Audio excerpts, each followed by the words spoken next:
under the Universal Declaration of Rights, it says that everyone's free to have their religion or not to have a religion and to change their religion. Now, understand that God has given us free will, and I think the Muslims believe that. If that is the case, then why is it that some Muslim theologians and imams say that if someone changes their religion from Islam to any other religion, doesn't have to be Christian, any religion, they have the right to execute them? It's against human rights, it's against the Universal Declaration of Rights, against what God has told us, that we've got free will. So I cannot understand why the theologian. Now the second question is a clarification. I was listening to an imam on the internet, and he was saying that at the end times there will be the army of the Christians and the army of the Muslims, and they will fight each other. And Dajjal will come down, who will be Jewish, and most of his followers will be Jewish, right? And he will bring distrust and discord within the world. But then Jesus Christ will come back. He will kill Dajjal, and Jesus Christ will be a Muslim. He'll come back as a Muslim, kill Dajjal, and then everyone, all the Christians, anyone else who's survived the Muslim onslaught will become Muslim. Now, I wonder if that's true, that this Imam said. Do Muslims believe this? I find it very difficult to put that for it. And the other one, if I may, is I think if atheists that they can be just as intolerant as some Christians. And the example of the Soviet Union. Atheists gained control of the Soviet Union. And what did they do? They tore down the churches, they imprisoned priests, they made sure that people try not to believe that. And so they can, if they get power as atheists, they can be just as intolerant. I wonder if you would agree with that. Okay, so I'll just ask our speakers to answer in turn. So we start. Thanks for the questions.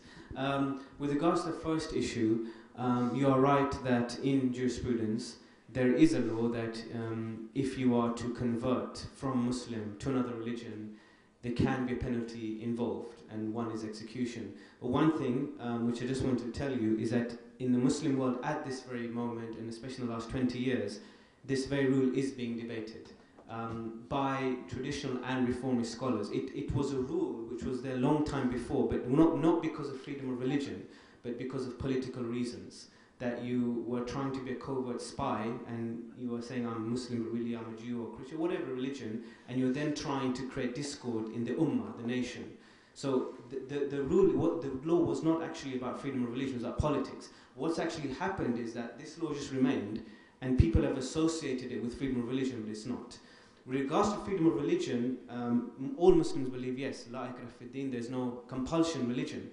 With regards to the law, what's happening at the moment is because of the confusion, as well as the fact that now it is being associated with freedom of religion, a number of scholars like Mohsin Kadivar and Abdullah Naim and many others are saying this is absolutely wrong. So I do sympathize, and I do in some respects agree with you that actually the law should be clarified, removed or reinterpreted. So that's my answer. Second is with regards to the Dajjal. That particular belief about army of Christians and army of Muslims and the Dajjal being a Jew, to me that seems very exaggerated, and that's not in the hadith. I know both Shia and Sunnis believe in this person called Dajjal, somebody that's going to cause discord or somebody that's going to lead people away, but I don't think there's any such thing that he's going to be a Jew in hadith or anything. He's just going to be somebody that will pull humanity away from morality to immorality. That's one thing. With regards to the fact that everybody become Muslim, no. The people of the book, that is Jews and Christians and any others, are always respected. So that has always been the case anyway, even when the Prophet was there in Makkah and Medina. So there is no such thing that they just suddenly convert to Muslim. The basic idea is that people would like to submit to God and be moral, and that should come under the guidance of the coming Imam, whoever that is. But that's the belief I'm giving in the narrations. Yes.